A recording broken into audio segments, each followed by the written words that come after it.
Olá! No nosso vídeo introdutório, se você, meu irmão, minha irmã, não viram ainda, recomendo que assista. O link do vídeo introdutório do nosso canal está aqui na descrição. E lá eu dou uma passada geral acerca dos assuntos que eu iria comentar neste vídeo agora e de alguns vídeos para frente, sobre algumas temáticas. Então, neste vídeo iremos esmiuçar um pouco mais sobre o nosso projeto, para que conheçam nosso histórico e nosso escopo com mais amplitude. Fiquem conosco até o fim, porque o conteúdo está bastante interessante e esclarecedor.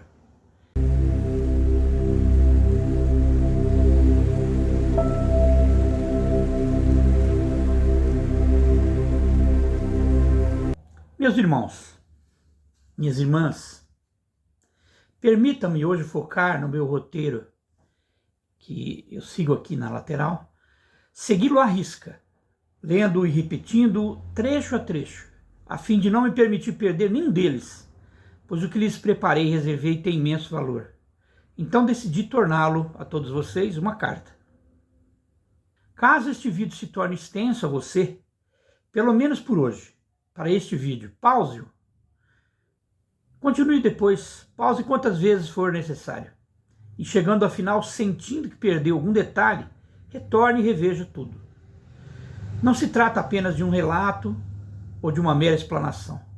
É um testemunho vivo. Vamos lá? Vamos juntos? O nosso projeto nasceu em 19 de julho de 2009. Porém, inicialmente ele nos foi uma completa surpresa, tanto com relação a este projeto, como para os desdobramentos iniciais dele. Se não, vejamos. Nós já dirigíamos uma ONG espiritualista e holística e filantrópica desde meados dos anos 90. Já compunhamos 2 grupos de estudos espiritualistas avançados que se desenvolviam simultaneamente em 2 cidades distintas, aqui em Sorocaba e em Osasco, da Grande São Paulo. Já contávamos com um corpo de algumas dezenas de membros e importa saber que já tínhamos um corpo de médiums atuante entre os desenvolvidos e os em desenvolvimento, e entre os quais uma psicógrafa radiomecânica, que é uma amiga minha desde a adolescência, hoje minha comadre, que reside nos Estados Unidos, médium através da qual recebíamos diretrizes por escrito de nossos próprios mentores espirituais de trabalhos. E foi através dessa médium conosco até os dias de hoje, que em maio de 2009, 2 meses antes do mês de início oficial deste projeto, recebemos nossas primeiras diretrizes. Tendo sido nesse momento que, então, a nós, surpreendentemente, recebemos a missão e a outorga de nos integrarmos a uma falange, que até então já existia no plano astral, para iniciarmos cá no plano físico este projeto. O nome da falange deveria se chamar Falange da Alvorada. E o nome do projeto a desenvolvermos seria então Alvorada da Paz. Este projeto teria então um objetivo final, que seria preparar por todo o planeta, começando do Brasil, todos os espíritos encarnados e desencarnados que pudessem ser por nós alcançados e tocados, até a era culminante, que nossos mentores nos passaram como sendo a era Millennium Aquarius. E que esta nova missão só estaria concluída então quando Gaia, planeta Terra, estivesse totalmente imersa na nova era de paz e regeneração, sendo essa nova era a anunciada Millennium Aquarius. E assim, na tarde de sábado de 19 de julho de 2009, foi comunicado em uma sessão extraordinária, plenamente registrada em ata, e reunindo quase a totalidade de membros da minha organização espiritualista, ocorrendo então o primeiro chamado, inicialmente para toda a nossa organização já existente, o chamado a este projeto. Àquela altura, é óbvio que desde maio quando já tomamos ciência, já aderimos prontamente e nos comprometemos, sob juramento solene, com esse projeto, passando a integrar a Falange da Alvorada. Contudo, éramos um número reduzidíssimo de membros, pois careceríamos comunicar a todos os demais e verificaríamos com cada um quem se comprometeria a iniciar conosco, que ficou marcado para a sessão de julho. Eis que, chegando na sessão de 19 de julho, ao expormos as diretrizes e condições a serem aceitas e cumpridas, e porque logo no primeiro momento, e isso também era uma surpresa, porque o que passou a acontecer, aconteceu através da minha incorporação. Então, logo no primeiro momento, um de meus mentores já propôs uma das primeiras missões a serem cumpridas pela Falange da Alvorada, que demandaria, entre algumas condições, a adesão a um plano gradativo de abandono do consumo da carne, podendo, contudo, permanecer nesse consumo peixes, ovos e laticínios, para cujo trabalho específico não demandaria a totalidade da Falange da Alvorada, mas apenas os que se sentissem interiormente chamados para tal, o que não dispensaria os demais para outros tipos de trabalhos, claro. Eis que, ao final da sessão, porém, despedimos-nos todos. Eram dezenas de pessoas e simplesmente não só não aderiram ao projeto como um todo, como a maioria daquelas dezenas de pessoas simplesmente jamais retornaram à minha organização, aos nossos trabalhos comuns. Jamais tive qualquer satisfação do porquê demandaram, porquê desistiram, mas o que ficou visível foi a mais flagrante contrariedade com a proposta do trabalho específico que demandaria o jejum da carne, podendo manter peixes, ovos e laticínios. Mas, exceto por isso, meus irmãos, jamais tive de absolutamente nenhum dos dissidentes qualquer satisfação acerca dos reais motivos da sua demandada. Minha antiga organização, então, foi reduzida a 7 membros comigo, incluindo a médium psicógrafa que residia e ainda reside nos Estados Unidos. Enfim, aquela data, de 19 de julho de 2009, foi para mim um marco divisório, tanto para a minha organização pré-existente, como para a Falange da Alvorada, que começou com apenas 7 encarnados no total. Vamos falar um pouco sobre os nossos mentores astrais. Eu já possuía alguns mentores desde o início dos meus trabalhos espirituais, décadas antes. Entre eles, vamos lá, o Caboclo Alvorada, o Pai Jacó de Aruanda, o Pai José de Angola, o Caboclo das 7 Encruzilhadas e uma cabocla de Oxum, que, por não atuar diretamente com ela, no meu mediunismo, em trabalhos de incorporação, nunca me entregou seu nome, mas que vinha saber nos anos futuros ser a Cabocla Janaína, uma madrinha espiritual que me guarda desde o nascimento. Além deles, encimavam-se diversas outras entidades, entre as quais 2 guardiões. O guardião Senhor Sete Cruzes e o guardião Senhor das Matas. A minha esposa, Nanciara Guayampi, tinha como mentor a Cabocla Mata Virgem e o pai Jacó de Aruanda, mentor comum, meu e dela. A médium dos Estados Unidos nos trouxe os mentores Pai Agostinho e a Cabocla Janaína, da qual citei acima, entre diversas outras entidades. Havia outros médios mentores, mas que não vem ao caso mencioná-los aqui hoje. Contudo, o mentor maior da Falange da Alvorada é o Pai Agostinho, encimado do próprio Jesus, Yeshua. Sobre os meus mentores principais. O meu mentor principal, o qual na Umbanda é sempre considerado o pai de cabeça, o orixá, era o Caboclo Alvorada, o meu pai espiritual iniciador desde sempre. Pai e anjo da guarda, desde o meu nascimento. Vale aqui uma observação muito especial. Como todos sabem ou suspeitam, nada é por acaso abaixo do sol. Meu mentor tem outra denominação na corrente astral de Umbanda. Trata-se do caboclo Pena Branca, orixá menor de Oxóssi, extremamente conhecido e evocado por todos os terreiros de Umbanda no Brasil. Como veremos em um futuro próximo, quando tratarmos especificamente sobre Umbanda, para quem tiver interesse, claro, uma entidade que baixa em um terreiro, sessão ou gira, pode não ter especificamente uma identidade astral individualizada, e assim levar o nome da entidade hierarquicamente superior a ele ou a ela, mais próxima de sua linha vibratória ascendente. Portanto, obviamente, em nome da hierarquia do caboclo, Senhor Pena Branca, existem incontáveis entidades indiferenciadas que levam o mesmo nome do seu chefe astral.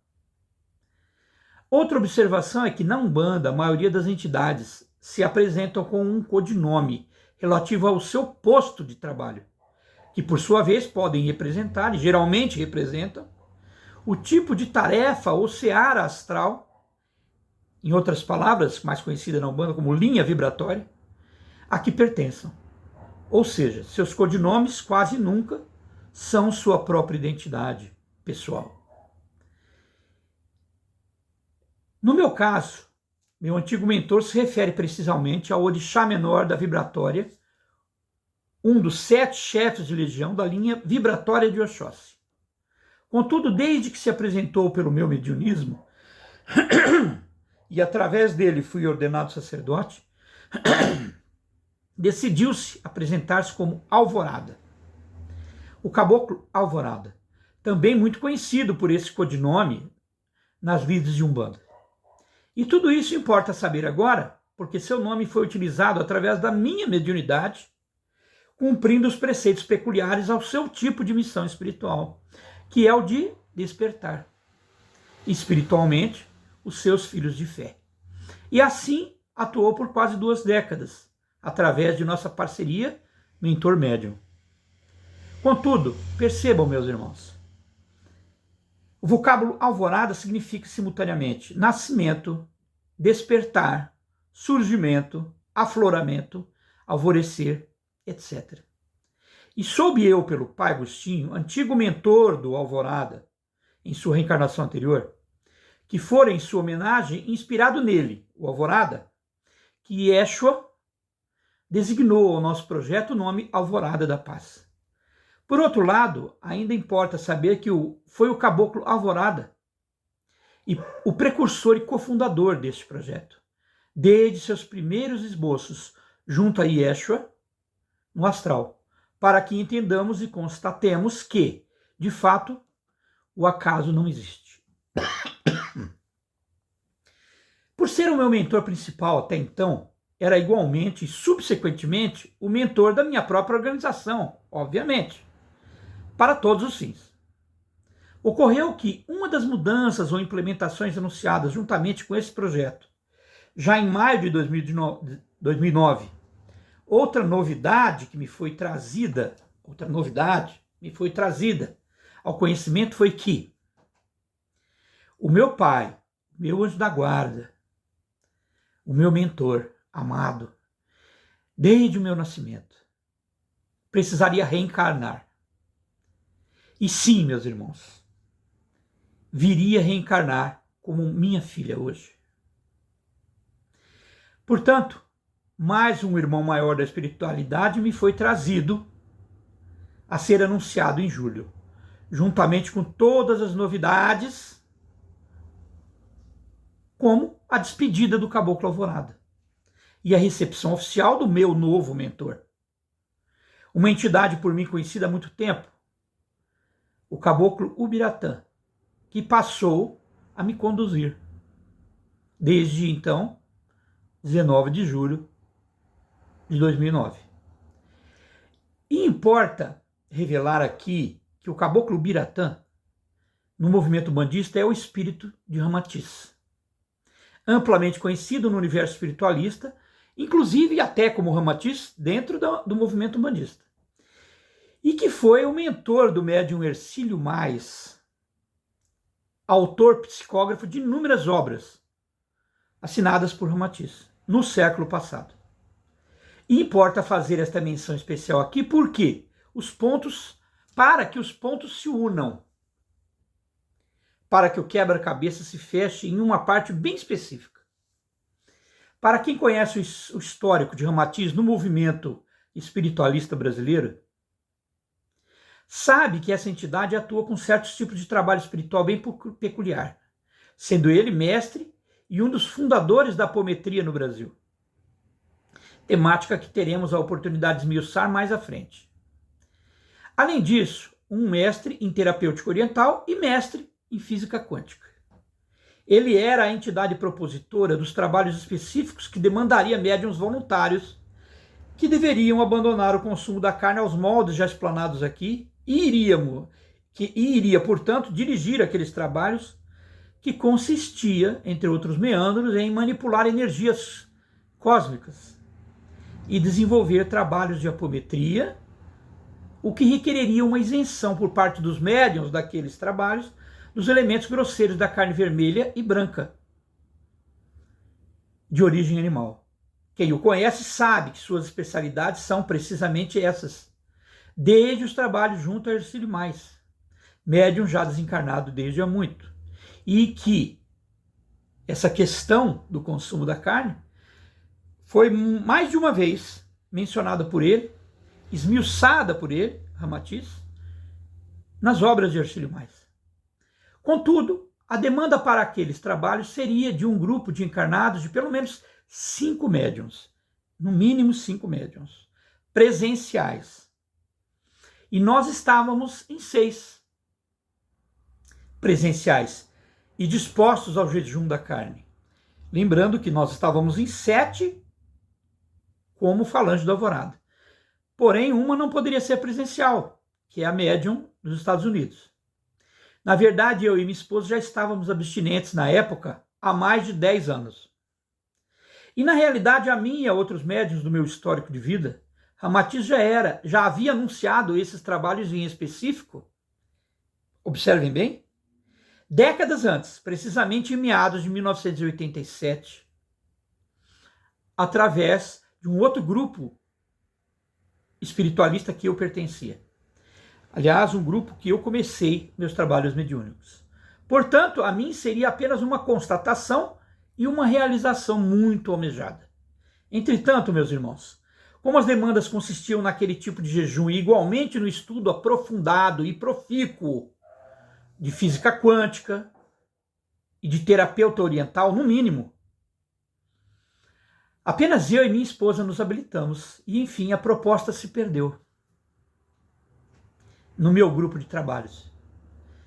E os demais 4 médiuns não conseguiram nem a abstinência necessária, nem os estudos demandados.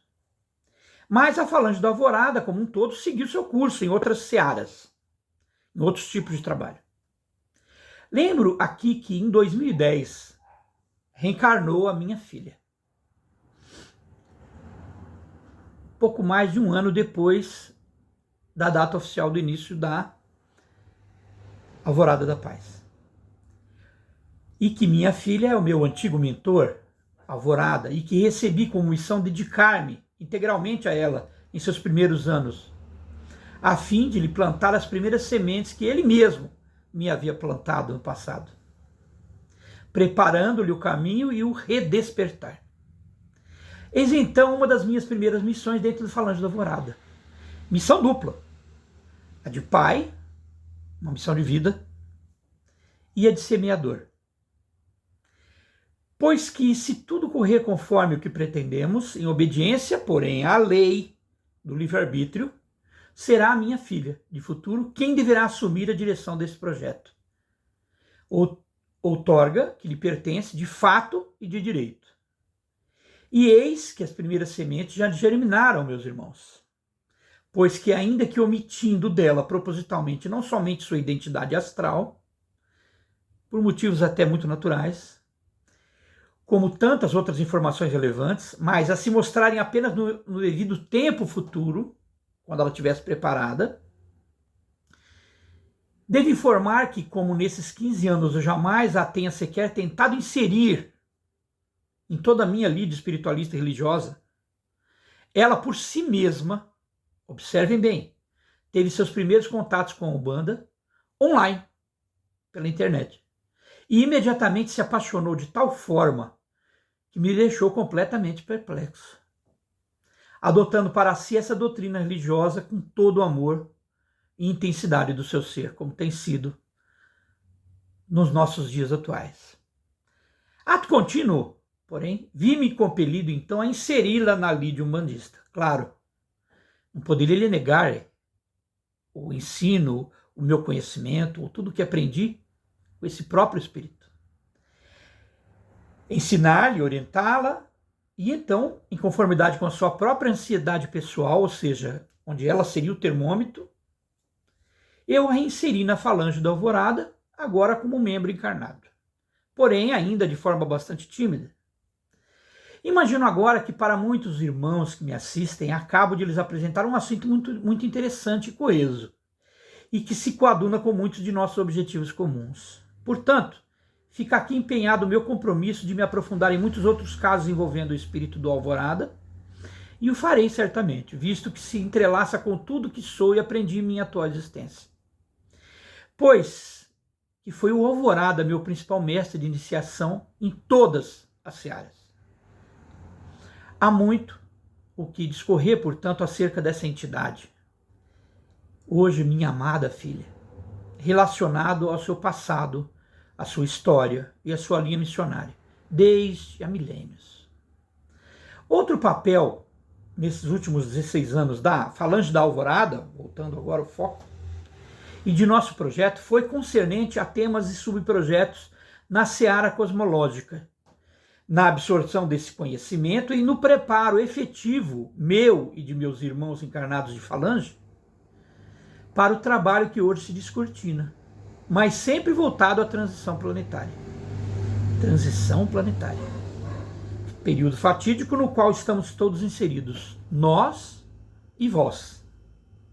Notem, meus irmãos, que transição planetária é precisamente o período em que Gaia, nossa amada casa planetária, tem passado e através do qual se objetiva o surgimento da paz. A alvorada da paz. Desde a ideação e planejamento sideral pelo grande arquiteto Yeshua e de todos os arquitetos acima dele. Portanto, transição planetária para esta falange significa alvorada da paz. Para quem se questiona agora, desde o princípio deste vídeo, sobre a Millennium Aquarius, eis que ela é nada mais que o período de paz, da paz conquistada. Ou seja, o período futuro em que Gaia estará 100% imersa em pleno período de regeneração. E leva a esse período vindouro esse nome justamente por demandar de um planejamento. Aliás, inicialmente, milênio, porque ela se reporta ao novo milênio, a era de Aquários. Portanto, Millennium Aquarius. Então ela leva esse período vindouro, esse período vindouro, esse nome, justamente por demandar de um planejamento e ser engendrado e realizado por todos, desencarnados e encarnados, sob a tutela e o comando de Yeshua.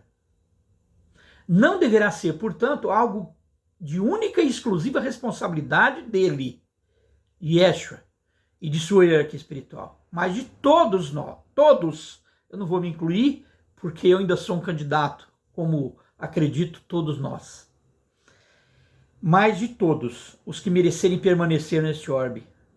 Será uma conquista, portanto, coletiva.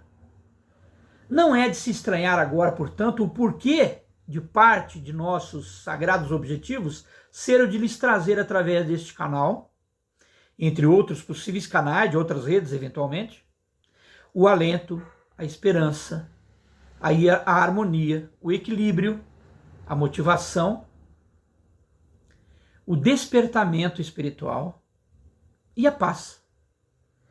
Trata-se de uma primeira missão, até que um número suficiente de pessoas mormente encarnadas possa alcançar esse tal equilíbrio e essa harmonização. E que a partir daí possam os próprios despertos e harmonizados corroborar conosco, redistribuindo os mesmos benesses. Até haver o contágio tão esperado, em que, sem sombra de dúvida, há de acontecer. E que, sem sombra de dúvida, há de acontecer.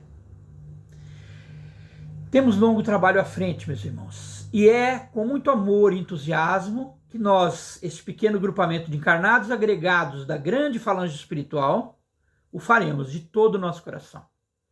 E agora, para concluir mais este entusiasmado vídeo, esse entusiasmante vídeo, devo agora explanar o que eventualmente deve estar permeando o consciencial do nosso público mais atento, acerca das diferenças entre nosso grupamento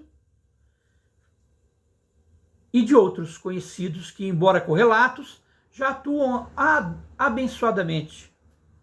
Eu vou citar um, que inclusive eu recomendo que todos conheçam e participem, que é A Gente Precisa Pensar, da Lucila de Barros. O canal é A Gente Precisa Pensar. Existe lá um grupamento, uma falange, do qual eu passei a pertencer, que é o Grupo Água Viva. É um grupo de oração. Recomendo que vocês assistam, do fundo do coração. Tem me feito muito bem, a mim e a minha família, e vale a pena pelo menos conhecer.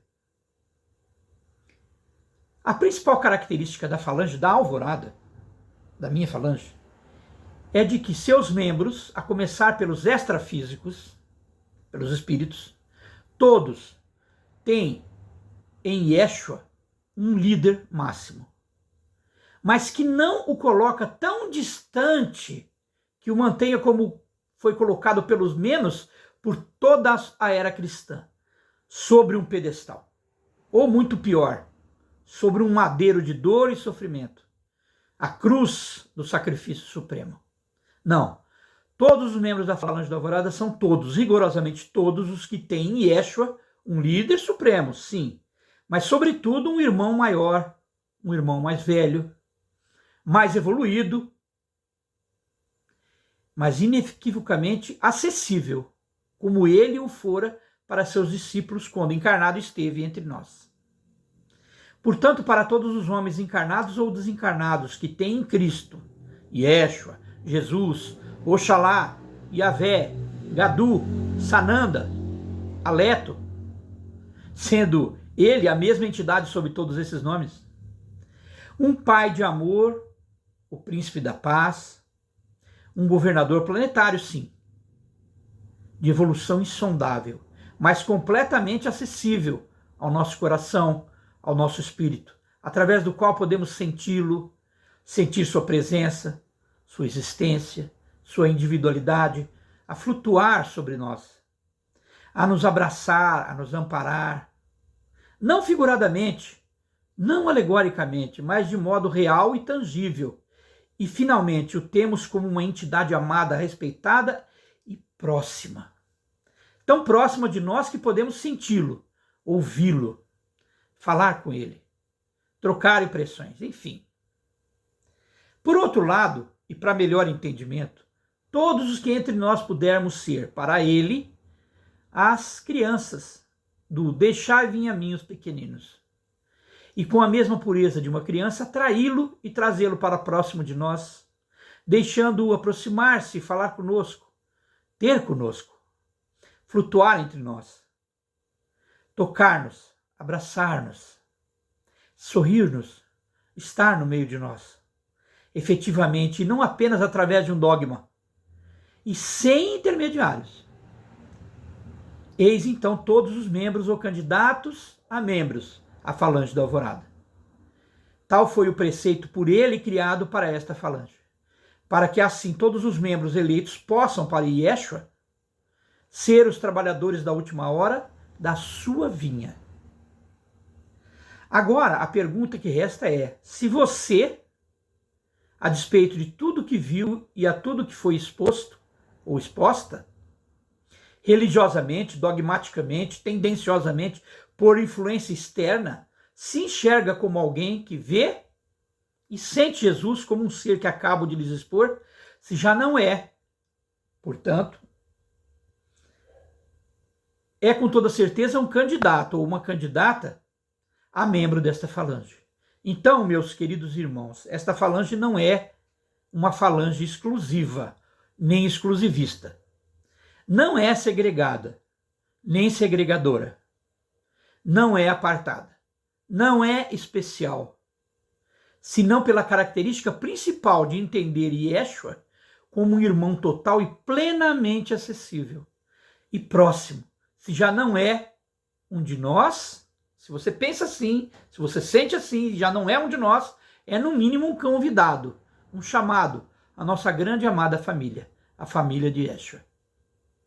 Para todos os demais, meus irmãos, não que Yeshua jamais tenha deixado de ser, ou deixe de ser a qualquer tempo, o Pai, o Tutor, o grande médico das almas, o príncipe da paz, a estrela da manhã, o caminho, a verdade e a vida, mas, infelizmente, permanecerá sendo ele o ser intangível, o ser incognoscível, o ser indelével, o ser infinitamente distante, aquele do pedestal, aquele da cruz, o Filho unigênito, o Filho do homem, o Messias, o governador, tipo, ele lá em cima e eu aqui tão embaixo. Contudo, meus irmãos, vocês realmente acreditam que ele, Yeshua, o Pai amado, o irmão amado, desejaria permanecer assim tão distante de nós? Estando ele sempre tão próximo, tão disponível? Não, meus irmãos. Esse para mim é um caminho espiritual solitário e remoto. Não é o meu caminho. Esse ser de outrem não é o meu paizinho amado. Mas nem por isso deixo de reconhecer nele sua grandeza inefável, sua sabedoria insondável, sua bondade inigualável. Mas uma única diferença: desejo e posso vê-lo e tocá-lo, ter dele o seu carinho, o seu amor paternal, verdadeiro e real.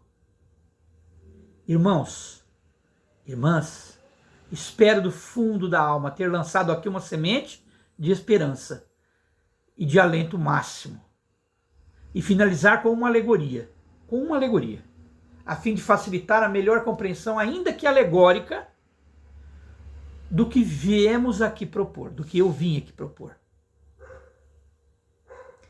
Sabe como eu me enxergo diante de Yeshua, diante de Jesus? Enxergo-me como um cão. O cão de Jesus, um cão de Jesus. Sabe por que um cão? Porque eu, Araripe, tenho um cão. Ele está aqui próximo de mim nesse momento. Tenho um cão de fato, que me acompanha há séculos, reencarnação após reencarnação, e que me ama de modo puro e verdadeiro, e que por me amar tanto, lhe é permitido reencarnar sempre comigo, sob os meus cuidados. E mais importante, um ser a quem eu posso também amar e cuidar, livremente, tão de perto e com tamanho carinho e pureza. Esse é o meu amor e a minha relação com o meu cão. Um exemplo que acontece mundo afora. A distância evolutiva entre mim e ele, meu cão, deve ser, segundo esse meu entendimento alegórico, a mesma distância evolutiva, ou equivalente para entendimento, entre mim e Jesus. Então, podendo colocar-me como um cão, como um dos seus cães, posso amá-lo do mesmo modo, a receber dele, Jesus, o mesmo amor e cuidados. E melhor, estar sempre ao seu lado, permissivamente. Com ele, como meu dono, posso errar, viver, agir, brincar, latir, fazer arte, conviver e dormir. O sono dos anjos. Na paz do seu regaço, do seu carinho, do seu afago, em uma relação eterna entre cão e tutor, entre cão e papai. Assim tão próximo, tão perto, tão puro e tão simplesmente real. Se amo tanto estar com o meu cão, entendo que Jesus ame tanto estar comigo. Então eu não careço ser mais do que um cãozinho de Jesus para ser feliz de verdade. O meu dono, ele existe e é real. Eu posso tê-lo como meu cão pode me ter. Pode ter a mim. Entenderam, meus irmãos? Espero sinceramente que sim. Essa mensagem é alegórica. Espero sinceramente encontrar em vocês os meus irmãos de falange de hoje ou do amanhã. Na verdade, a maioria da falange da Alvorada ainda nem reencarnou. Que dizer dos que já estão aí entre vocês? Conclusão da missão Alvorada da Paz. Eu prometi que eu iria abordar que o projeto Alvorada da Paz tem uma meta e tem um fim. A data prevista para esse fim desse projeto é o ano de 2057. Ela não é uma data desconhecida, principalmente dos espíritas ou dos espiritualistas que se envolvem e conhecem acerca das profecias acerca do Apocalipse, por exemplo, dos tempos que estamos vivendo hoje. Então, o ano 2057. Temos 32 anos pela frente. Tenho hoje 59 anos carnais. Estarei ainda encarnado até lá? Possivelmente não. Mas reencarnarei depois disso, certamente. Reencarnarei de volta a este planeta? Merecerei? Sou mesmo um trabalhador de última hora? Minha única preocupação hoje, meus irmãos, é merecer ficar, desta vez, e não me perder dele, Yeshua, de novo, nunca mais. Como outrora me perdi, e de fato e de direito conhecer e viver a Millennium Aquarius, prometida aos eleitos, aos completistas. E vocês, meus irmãos, o que pensam sobre isso? Onde querem estar? Já refletiram sobre? Seria bom começar agora? Seria bom se envolver em uma corrida pelo nosso auto-resgate espiritual? Espero sinceramente que sim. Irmãos, se me acompanharam até aqui, o meu muito obrigado. Se ainda não o fizeram, deixem seu like. Assinem este canal, comentem, compartilhem. Sejam sempre muito bem-vindos. E então, até o nosso próximo vídeo. Namastê, paz profunda, muito axé, saravá.